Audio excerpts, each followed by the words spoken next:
Un autre aspect, peut-être pour prolonger, là on a pas mal parlé des mouvements sociaux et tout ça, il y a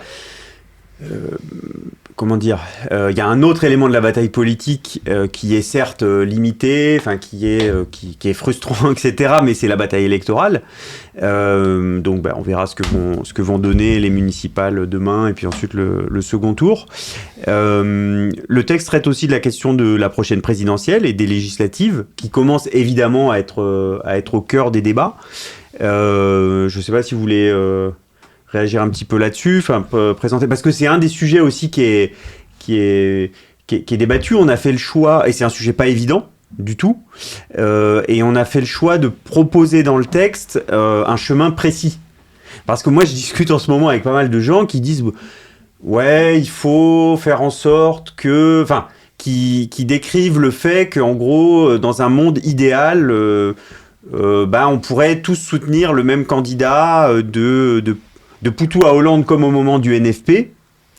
Pourquoi pas, c'est une opinion comme une autre. Je ne sais pas si je suis d'accord avec, mais en tout cas, c'est une opinion comme une autre, mais qui ne propose pas de chemin, qui ne propose pas de méthodologie pour le réaliser. C'est-à-dire, parce que si on veut réaliser ça, il faut prendre un rendez-vous, il faut prendre son téléphone, il faut appeler Poutou, il faut appeler Hollande, et il faut leur dire, il faut soit voir l'un, soit voir l'autre. Non mais, moi, je pense pas qu'il faille faire ça, mais ce que je veux dire, c'est que quand j'entends ça, il faut une méthodologie. Il y a tellement d'appels au rassemblement qui sont soit dans le vide, soit pour dire, en fait, je dis que je veux le rassemblement, mais en fait, c'est pour isoler un tel, etc. Bon, et donc là, le texte propose un chemin précis. Je sais pas qui veut aborder le. Ouais, moi je peux. Oui, vas-y, puisque t'as écrit le texte quand même, mais je réagirai du coup après. Non, mais je peux. Ça, c'est le chemin qu'on propose avec le texte, c'est de dire bon, aujourd'hui, chacun voit bien qu'il va falloir changer le monde, qu'il va falloir changer le pays, qu'il va falloir changer les institutions pour se sortir de la crise hyper lourde dans laquelle on est. On a la croissance des forces d'extrême droite avec le Rassemblement national et tout. On a la crise écologique qui s'amplifie, on a la crise démocratique, on a la crise commerciale, on a la crise militaire, on a tout ça qui est en train de se lier. Et le point de vue, c'est qu'il va falloir changer tout ça. Et du coup, qu'il faut mener une politique radicale pour briser tout ça. Et que la conciliation avec l'une ou l'autre des dimensions de ces problèmes, donc la conciliation par exemple avec la politique de l'OTAN, la politique extérieure de l'OTAN, ou la conciliation avec les politiques néolibérales, ou la conciliation avec l'un ou l'autre, nous enferme de plus en plus dans la crise et accroît les menaces. Et du coup, chacun le voit bien, les gens pour se mobiliser, ils ont besoin de se dire que ça va changer. Et du coup, il faut leur proposer de changer. Et du coup, ce qu'on dit, ce qu'on pense, c'est qu'il faut nouer une dynamique de la gauche radicale, s'entendre avec les forces de la gauche radicale, au premier rang desquelles, évidemment, nous on est les communistes, mais au premier rang desquels les insoumis, puisque c'est la principale force de la gauche radicale, de manière à créer une dynamique, de manière à mobiliser, et de manière à ensuite pouvoir mettre l'ensemble des forces de gauche en mouvement autour de cette perspective-là. Donc l'idée c'est ça, c'est de prendre appui sur l'énergie dont dispose la gauche radicale pour emmener tout le monde vers un avenir, y compris désirable, mais qui passe par des combats, parce que c'est absurde de prétendre devant les gens que tout ça va se faire tranquillement. Il y a des gens qui ont... Il y a le camarade Bernard Arnault, il a des intérêts très précis, il est hors de question pour lui de laisser nationaliser les entreprises, par exemple, parce que lui, c'est de là qu'il tire ses privilèges, et du coup, il va payer des gens, il achète des journaux, il mène des campagnes de presse, il les espionne, les journaux, d'ailleurs, il avait espionné Ruffin, là. Il achète des hommes politiques aussi, des trucs type... il y a vraiment des hommes politiques qui sont achetés directement par le patronat, et donc il y a une lutte politique qu'il faut mener ensemble. Et la difficulté à laquelle on fait face dans ce processus. Alors, nous, on propose ça. On pense qu'au lendemain du congrès du Parti communiste, il faut les rencontrer, les insoumis, en disant, bon, écoutez, on a une responsabilité ensemble, nous, on pense qu'il faut changer le monde, donc il faut qu'on se cause pour rendre ça possible, pour agir ensemble, et il faut qu'on se cause aussi pour aller raccrocher tous les autres, et pour... c'est ça, le chemin qu'on propose. Ça se heurte dans la discussion à plein de trucs, évidemment, parce que... Alors déjà, parce qu'il y a un pilonnage extrêmement brutal dans le débat public contre la France insoumise, qui fait que il y a plein de gens qui ont peur de dire ah ben non, c'est quand même des camarades, on mène les mêmes luttes. Il y a des gens qui ont peur et qui se disent mais je vais m'en prendre aussi, quoi. Et c'est horrible et je veux pas m'en prendre aussi, donc je reste silencieux, etc. Donc c'est la première chose, il y a un pilonnage. Ensuite, il y a des différences naturelles. Enfin, c'est normal, il y a différents courants politiques dans ce pays, les gens pensent des choses différentes, et du coup, il y a des désaccords. Et du coup, il faut trouver des moyens. Tous les accords sont pas réglables. Moi, je crois pas à l'homogénéisation comme fin absolue de la politique. C'est pas grave, il y a des désaccords qui peuvent persister, mais il faut trouver des moyens de les traiter. Et des moyens de dire, bon ben voilà, on va faire comme ci, on va faire comme ça, eux ils pensent ça, mais le point de compromis qu'on a trouvé c'est ça. Bon, c'est la même chose. Et ensuite, il y a l'héritage de plusieurs années de division. Et de même une décennie maintenant, une vraie décennie de division, où du coup...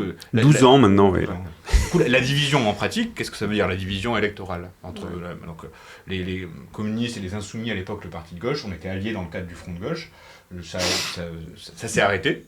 Moi, c'est un beau moment, j'étais militant à la JC, à l'UEC à cette époque-là, et c'était un beau moment parce qu'il y avait du monde qui arrivait, qui s'intéressait, les jeunes un peu qui voulaient changer le monde disaient c'est là que ça se passe, et tout ça, donc c'était un chouette moment. Bon, ça s'est arrêté, et du coup, donc, chacun présente ses candidats aux élections, les gens sont plus ensemble et tout ça, et ce qu'il faut mesurer, c'est que ce genre de situation de division électorale, qu'est-ce qu'elle engendre dans la vie concrète ? Elle engendre le fait qu'il y a des campagnes électorales, vraiment dans les territoires, etc., où les gens passent la soirée à se recoller les uns sur les autres, où ils disent « Ah mais quel connard, il a recollé mon affiche !»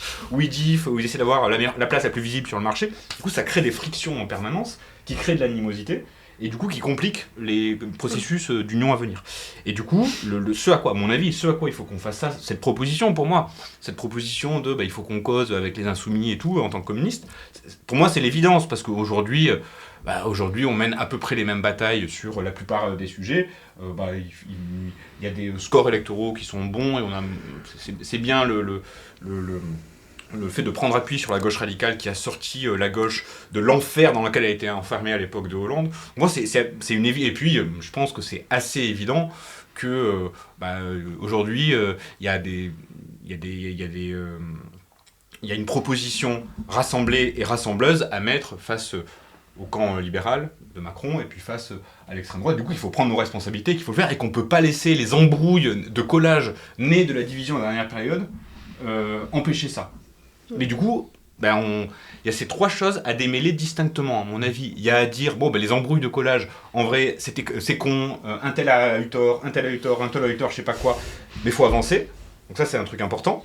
Ensuite, il y a le sujet de la propagande. Donc je pense que sur la propagande ciblant les militants de gauche, la propagande bourgeoise ciblant les militants de gauche, ce qu'il faut dire, c'est non, par contre, on est solidaire face à ça, c'est de la saloperie, et on ne laissera rien passer. Et le troisième sujet, c'est les désaccords réels, mais qui sont normaux, et on ne peut pas imaginer un monde sans désaccords, c'est un monde malsain, y compris un monde sans désaccords. Ces désaccords, on propose un moyen de les traiter. Nous, dans le texte, on dit assemblée citoyenne, pour que les gens puissent s'en emparer, traiter, etc. Mais ça peut être d'autres, il faut bien comprendre que le texte, c'est une série de propositions qui vont bouger dans tout le processus d'amendement. Donc voilà un peu. Et c'est le respect des... Enfin, comment dire, c'est aussi le...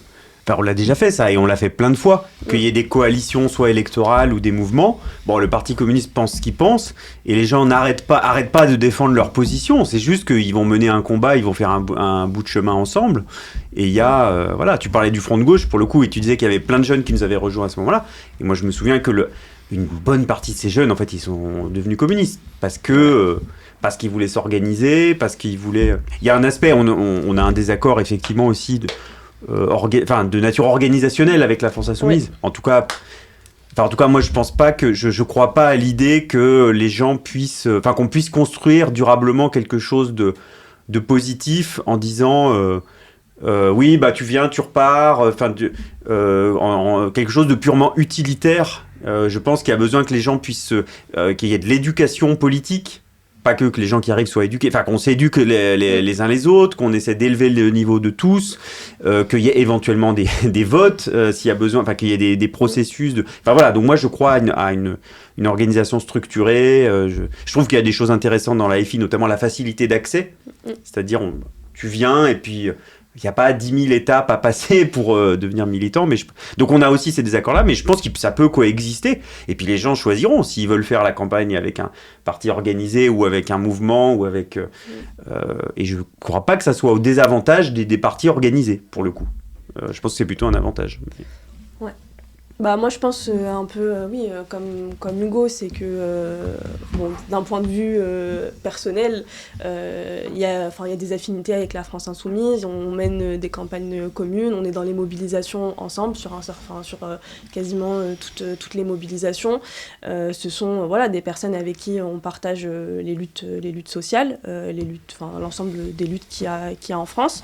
Et c'est aussi un mouvement qui a aussi porté l'espoir de la gauche sur un certain nombre de questions. Moi, il y a eu 2 moments où je me suis dit, la France Insoumise a tenu la barre. Il y a eu la question, sur la question palestinienne, au tout début, juste après le 7 octobre.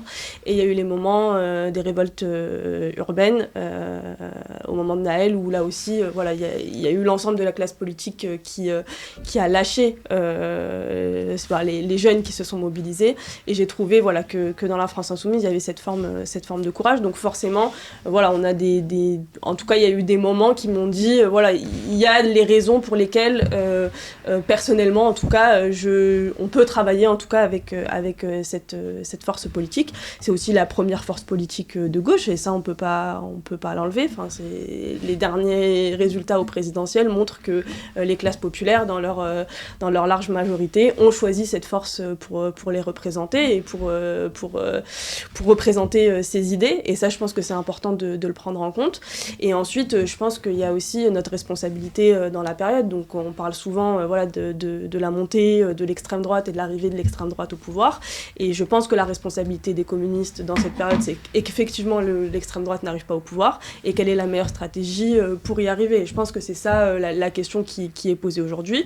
Et dans ce texte-là, on propose le chemin suivant, qui est celle d'une alliance de la gauche radicale, qui est très large. D'ailleurs, on dit de la France Insoumise jusqu'au NPA, etc. De dire, il faut qu'il y ait un rassemblement large de la gauche radicale pour combattre l'extrême droite, et que face à la radicalité de l'extrême droite, il faut y présenter la radicalité de la gauche de combat.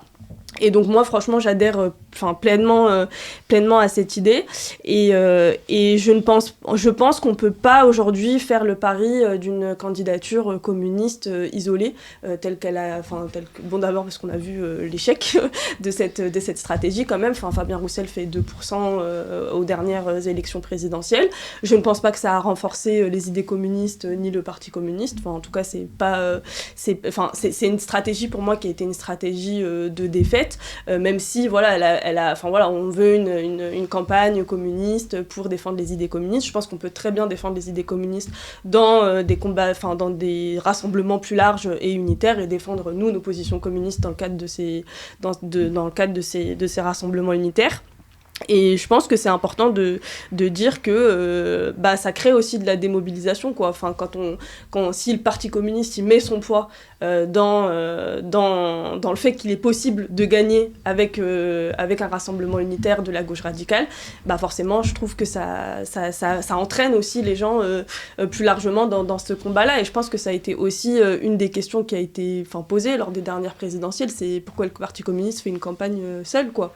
On comprend pas, la plupart des gens comprenaient pas cette désalliance, quoi, face à à la possibilité de l'arrivée de l'extrême droite, etc., sans en faire la question centrale, mais vraiment de dire le seul moyen de combattre l'extrême droite, c'est de faire gagner la gauche, quoi. Parce que Macron n'a fait qu'empirer la situation, et n'a fait qu'accroître aussi les adhésions vers le Rassemblement national. Sur ça, ce que tu dis, c'est hyper vrai. Ça me fait penser à ce qu'on disait tout à l'heure sur... C'est un débat stratégique hyper important de savoir si on est à un moment de l'histoire de notre pays et de l'histoire de l'humanité en général où les révolutions sont possibles. Parce que si les révolutions sont pas possibles, quels sont les chemins stratégiques que tu peux prendre, y compris électoraux? La révolution est pas possible, tu le sais, 1995, c'est quand même hyper compliqué, quoi, d'envisager. T'es en pleine vague, en plein rouleau compresseur néolibéral, les mecs sont en train de tout écraser, de tout privatiser, de tout machin. Il y a des mouvements sociaux quand même. Ouais. 95, il y a le mouvement des retraites. Oui, t'as des gros mouvements sociaux, mais par contre, t'as un moment où ce qui sort du mouvement social, c'est la gauche plurielle, c'est une démarche de gouvernement. En 1995. Du coup, en 1995, qu'est-ce qui est possible? Tu te dis, la révolution n'est pas possible, alors soit on groupe des forces pour le jour, éventuellement, où il y aura un problème. C'est la stratégie Hello, quoi. Non mais c'est vrai, on rassemble autour de nous des gens qui, le jour où il y aura besoin de faire la révolution, seront là pour la faire. C'est ça. Ou alors, tu te dis, la révolution n'est pas possible, donc on va faire autre chose, on va essayer de faire le progrès social sans la révolution. Du coup, c'est la gauche plurielle, et à l'échelle du mouvement communiste, à l'époque, c'est Robert Hue qui est secrétaire général du parti. Donc quand la révolution n'est pas possible, c'est ça tes stratégies, et c'est ça le débat sur lequel on est aujourd'hui. Est-ce qu'il faut s'isoler? Si la révolution n'est pas possible, on fait la stratégie Hello, c'est-à-dire on s'isole complètement et on prend des forces pour le jour, ou dans 20 ans peut-être, ça sera le moment. soit elle est pas possible et du coup je sais pas, on va au gouvernement, on se démerde, on trouve un moyen de faire passer des lois qui sont quand même pas trop mal et puis c'est moins pire que On fait le etc. PS. Ouais. Oui. Et mais par contre si elle est possible, il faut se demander comment vaincre. Il faut se demander comment il suffit pas qu'elle soit possible quoi, faut la faire. Donc il faut se demander comment percer le mur quoi. Comment déstabiliser suffisamment le régime pour que les gens puissent s'en emparer, pour que les gens puissent... C'est quand même ça qu'on appelle une révolution. C'est les gens qui prennent le pouvoir, c'est un chef d'État en fuite. C'est ça que ça veut dire dans une certaine acception 6ème République. Parce qu'en fait, non mais on a toujours... on en avait parlé d'ailleurs dans le dernier podcast, mais il y a toujours une conception... En fait, à gauche, on a quand même, dans les milieux militants, on a une conception de description ultra précise. Les conditions matérielles. Non, mais de ce qu'on voudrait. Moi, dans ma 6ème République, il y aurait ceci et cela, et les gens pourraient faire. Oui, mais on regarde tous les numéros avant la 6ème. C'est jamais parce qu'il y a quelqu'un. Alors oui, après il y a eu des gens pour tenir le stylo et pour écrire. Mais enfin, généralement, les gens qui écrivent, il s'est passé des trucs entre temps, quoi. Et la 4ème République, elle s'est pas effondrée parce que elle s'est effondrée parce qu'il y a eu des défaites militaires concrètes, parce qu'il y a eu l'Indochine, parce qu'il y a eu l'Algérie, etc. Et parce qu'il y a eu la 3ème République, il n'y a pas besoin d'évoquer pourquoi ça s'est terminé, etc., etc. Et du coup, finalement, on approche. Dans le mouvement communiste, aujourd'hui, on approche par plein de bouts cette question de la révolution, mais ça reste toujours implicite et ça reste toujours tabou presque. Et du coup, je pense que c'est effectivement important de l'apporter et de raccrocher sur ce que ça veut dire, du coup, vraiment changer de république. Et si on veut une république sociale, ça veut dire que le régime ne repose plus sur les mêmes forces sociales, donc non plus sur les mêmes individus. Parce que je veux bien que... ça donne un caractère quand même concret à la question du changement. Désolé, je t'ai coupé, mais tu... Non, mais très bien. Mais bon, mon point c'était ça en tout cas. Je suis vraiment d'accord avec ce que tu dis et je pense que c'est hyper important de se poser la question de qu'est-ce qu'on veut qu'il en sorte, quoi. Dis-moi ce que tu veux vraiment qu'il en sorte, tu vois, de 2027. Tu peux te dire, moi je pense qu'il en sortira. La révolution n'est pas possible. La révolution n'est pas possible ou c'est pas comme ça qu'on peut agir dessus. Il n'en sortira rien. Du coup, s'il en sort rien, effectivement, peu importe quoi, à la limite. J'ai l'impression qu'à gauche, on n'y croit même pas, quoi. Ça dépend. Il faut juste éviter il faut éviter le RN. Enfin, il y a beaucoup de gens qui disent la seule question, c'est il faut qu'il y ait n'importe qui, sauf Bardella ou Marine Le Pen, suivant ce que disent les juges sur son bracelet électronique et tout ça. Oui, et tout le monde sauf Mélenchon aussi. Or, c'est un... Oui, mais je parle de... Oui, mais... il y a quand même peut-être un duel Mélenchon-Le Pen au second tour, qui est en tout cas présenté comme tel par l'ensemble des forces dans ce pays, et il y a tout le reste de la gauche qui dit non, tout le monde sauf Mélenchon, quoi. Tout le monde sauf la première force de gauche. Je trouve ça complètement... Et du coup, effectivement, dans le rapport... Enfin, ce qu'on dit un petit peu dans le texte, c'est que construire une démarche de rassemblement... C'est ça le problème, c'est qu'aujourd'hui, la plupart des démarches de rassemblement, il y a la tentative de la primaire, puis il y a plein de gens qui disent des choses dans leur... Il y a des gens qui le disent avec des arrière-pensées, et il y en a, ils sont hyper honnêtes. Et franchement, la plupart des gens qui disent ça, ils sont hyper honnêtes, en fait. Ils disent, mais comment obtenir le rassemblement ? Il faut que chacun fasse un pas, il faut que machin. Mais sauf que le problème, c'est qu'aujourd'hui, ça prend la forme de... il y a une force qui avait pesé 20%. Alors déjà, elle est en dehors de l'équation. Donc du coup... Ensuite, il faut essayer de rassembler. Mais on voit bien que ça ne marche pas, qu'il faut d'abord... il faut d'abord, en tout cas, aller voir la force qui avait fait 1% en disant « Ok, vous pensez quoi ?» Et il y aura plein de difficultés, ça, j'en doute pas, et des points très difficilement surmontables, etc. Mais... le rassemblement ne peut pas se faire... Enfin, si on veut faire boule de neige, il faut commencer en agrégeant de manière... Et je pense que le Parti communiste a un rôle à jouer en tant que... Parce qu'en fait, on est à la conjonction... On a deux caractéristiques qui peuvent être extrêmement utiles par rapport à la situation politique actuelle de la gauche. C'est qu'on est à la fois une force radicale, donc on converge avec la FI sur des points... qu'on a abordé ici d'ailleurs, mais on pense qu'il faut un programme social extrêmement avancé, on pense qu'il faut des nationalisations, tout le monde ne le pense pas.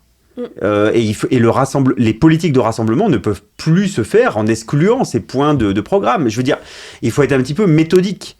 il y a des écolières iraniennes qui sont mortes par les bombes lancées par les États-Unis, et puis la France laisse faire un petit peu. Bon, il y a l'Espagne qui sauve un petit peu l'honneur en Europe en disant non, vous vous dégagez de notre territoire, on ne veut pas en entendre parler, etc. Bon, mais la France, Macron fait un peu, mais bon, il est visiblement pas opposé à l'opération. En tout cas, il est en aide. Bon, ben, si on veut intervenir là-dessus, si on veut être un minimum cohérent, il faut se demander, ok.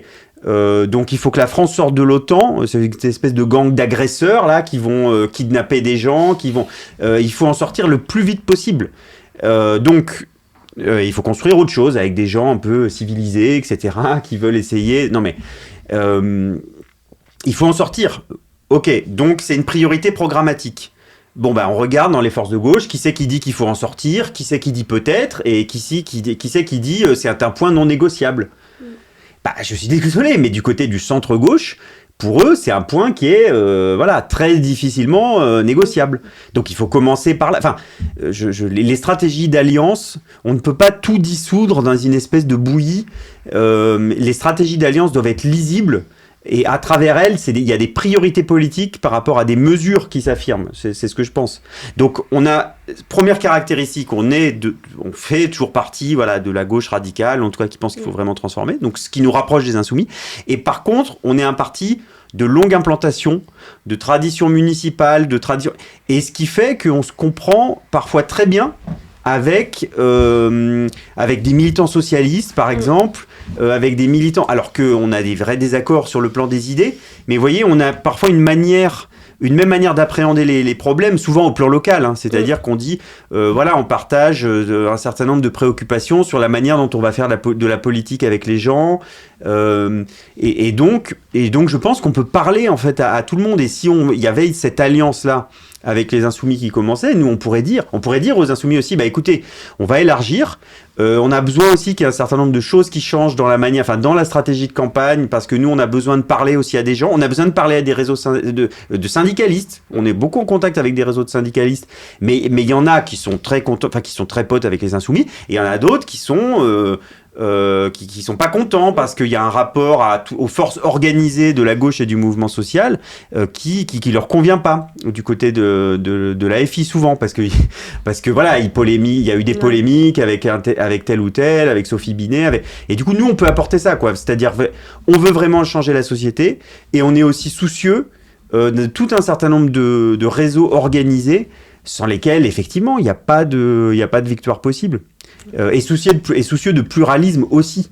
Je pense que par exemple, c'est important que le débat ne soit pas qu'il n'y ait pas une espèce de cancel culture entre il faut que François Ruffin disparaisse du paysage. C'est quand même assez problématique cette manière de penser. Enfin, moi je trouve qu'il y a des trucs, je suis pas du tout d'accord avec sa stratégie ou avec le positionnement de Ruffin, mais je trouve que c'est pas particulièrement nuisible qu'il y ait un François Ruffin qui existe. Je pense qu'il représente sans doute plein de gens qui ont à peu près sa manière de poser les problèmes, qu'il a des forces aussi. Quand on voit quand il va avec les livreurs, il a des forces que n'a pas Mélenchon ou que n'ont pas les Insoumis. Et du coup, il faut quand même arrêter, tout en restant, à mon avis, très ferme sur les principes et très ferme sur ce qu'on pense, sur les objectifs politiques. Il faut pouvoir arriver à dire, ou alors on veut pas le rassemblement et c'est juste de la comédie. Mais si on veut le rassemblement, il faut pouvoir dire, ok, c'est pas un problème. Enfin, essayons de converger sur les objectifs et moi je partage pas ça là, mais par contre je suis d'accord avec tel aspect. Enfin, je pense que c'est important, quoi. Moi, je supporte plus l'appel au rassemblement dans le vide, quoi. Enfin, en gros, pour résumer. Bah sur l'appel à rassemblement dans le vide, c'est marrant la manière dont tu l'as dit. Il y a le débat qui existe, quoi. Enfin, il y a plein de gens. Leur manière de se poser le problème, c'est qui peut gagner contre Marine Le Pen ou Bardella au second tour. N'importe qui. Et donc, t'as dit ça. On nous dit, il faut mettre n'importe qui face à Marine Le Pen. Ce candidat-là, qui s'appelle n'importe qui face à Le Pen ou Bardella, en fait, ça fait quand même depuis 20 ans que ce candidat, n'importe qui, recule à chaque élection, parce qu'en fait il y a plein de gens, il y a des millions de gens dans ce pays qui n'ont pas envie de voter pour n'importe qui, qui ont envie de soutenir des politiques avec lesquelles ils sont d'accord, qui vont améliorer leur vie, qui vont etc. Et du coup c'est hyper important, là je le dis sous la forme de la plaisanterie et tout ça, l'idée fondamentale qu'il y a derrière, c'est que c'est hyper important, quand on mène une lutte, on lutte jamais par la peur, on perd par la peur. En fait, c'est même une leçon assez fondamentale de stratégie, c'est qu'il faut essayer de ne pas avoir peur et de créer la peur dans les rangs de l'adversaire, mais qu'il ne faut pas avoir peur soi. Et du coup, toute cette manière de dire « vous n'avez pas assez peur, il faut avoir davantage peur, et il faut agir gouverné par la peur, et du coup rester tétanisé en ne bougeant pas, sinon le grand méchant loup va nous voir, va nous repérer, et va nous sauter. » Tu vois, tout ce truc-là que t'entends un peu à gauche, c'est un peu ce que dit Glucksmann, il faut que la gauche fasse pas trop de bruit, de cette manière-là, elle ne dérangera pas, et du coup, on pourra voter pour elle. Enfin, c'est une manière d'envisager les choses, comme si l'adhésion chaude, comme si l'enthousiasme, comme si l'espoir... Oui, puis Glucksmann, c'est encore autre chose, c'est que lui, il pense vraiment que le libéralisme, c'est bien, et que le collectivisme, c'est mal, et que du coup, ça rejoint... Enfin, et du coup, le fait de dire, il faut... votons contre l'URN, ça rejoint par ailleurs... Enfin, toute la stratégie qu'il déploie est cohérente avec, je pense, ce qu'il pense, quoi. Ouais. Oui, et c'est la gauche respectable, quoi. C'est la gauche qui s'agenouille face à Macron et face aux politiques. Ou qui est d'accord avec lui. C'est ça, qui ne même pas qu'avec, en fait. Ou qui deal avec, quoi. Ouais, mais qui était avec... Il sort d'où, Macron? Ils disaient ensemble au gouvernement. Oui, ils sortent du coup, tu as une question qui est hyper importante, je pense. Tu peux pas affronter, tu peux mener un combat par la peur, tu peux mener un combat tétanisé par la peur, et tu peux pas laisser la peur guider tes choix. Ce que tu as besoin de faire quand tu décides de mener une bataille importante, une bataille avec des enjeux, une bataille risquée, comme celle qu'il s'agit de mener face la bataille électorale face à l'extrême droite, il faut donner du courage, il faut donner de l'envie, il faut donner de l'action, il faut que les gens se demandent, dans tous les ports du pays, quoi, se demandent, alors, comment ça serait si ça changeait? Qu'est-ce qui dans ma... Alors comment on s'organise? Qu'est-ce qu'on peut faire ensemble? On le voit dans les campagnes politiques ou sociales ou syndicales où il y a de l'enthousiasme, les gens ils s'appellent, ils disent bon allez viens, moi je connais quelqu'un, on peut aller les convaincre là-bas et puis il peut nous filer le badge d'entrée de sa tour, comme ça on peut les discuter aux gens de la tour, et les gens ils s'organisent et ils font, et du coup par le courage, par l'enthousiasme, il n'y a rien qui dissipe plus les haines, les méfiances, etc. Et du coup je pense que c'est ça qu'il est hyper important de mettre en avant. Ça rejoint un peu ce qu'on disait avant sur le fait qu'à la fin il y a des crises, il y a des mobilisations, il y a des choses qui se passent, et que ça change beaucoup de choses, ce qu'on en dit. Est-ce qu'on en dit quelque chose de positif, ou est-ce qu'on rabat les gens sur les aspects? En vrai, les mauvais aspects et les bons aspects du corps social français coexistent dans chaque personne. Ouais. Et du coup, la question fondamentale, c'est qu'est-ce que tu actives? Sur quoi tu mets l'accent dans la discussion? Est-ce que... Le discours politique est performatif. Mais bien sûr. Est-ce que dans le dialogue, tu mets l'accent sur le fait que le gars, il est vénère contre son voisin parce qu'il y a eu un problème, et du coup, il est hyper rageux, et il pense qu'il trouve une excuse au nom de laquelle il faudrait taper sur la gueule de son voisin? Ou est-ce que tu mets l'accent sur le fait qu'avec son autre voisin ça se passe très bien, et du coup tu mets l'accent sur les solidarités, sur ce qui permet de construire... Bon là je prends le truc à la toute petite échelle avec les voisins, mais les grandes institutions de solidarité c'est la sécurité sociale, et les grandes institutions de rupture de solidarité c'est par exemple la préférence nationale. Et du coup à la fin, chez plein de gens coexistent les deux. Chez plein de gens coexistent... c'est la sécurité sociale pour quelques-uns. C'est ça la préférence nationale. Et du coup, chez plein de gens coexistent des trucs hyper négatifs, hyper clivés, hyper hostiles et hyper inégalitaires, et des aspirations égalitaires. Et ta question fondamentale, c'est comment tu éteins chez eux les aspirations inégalitaires, et comment tu allumes chez eux, chez les mêmes, les aspirations égalitaires, sachant bien qu'elles coexistent en permanence. Et du coup, tu veux que les secondes prennent le dessus sur les premières, ou je sais plus dans quel ordre je le dis. Du coup, tout ça, c'est hyper important, et je pense que la question de l'organisation de la vie, de l'organisation de les luttes, parce qu'en fait c'est dans le dialogue quand même que beaucoup de choses avancent, que beaucoup de choses se nouent, c'est dans le dialogue qu'on se rend compte que l'autre en fait c'est un autre que moi, quoi. On a une commune humanité, et du coup la question de l'organisation du mouvement social, et la question de l'organisation des luttes, et la question donc de l'organisation du parti, parce que le parti c'est un composant du mouvement social, c'est un composant des luttes qui est en dialogue permanent avec elles et avec eux, c'est essentiel, et on t'a pas mal bossé là-dessus, Antoine. Oui, on a... Alors, effectivement, tu disais dans les premiers retours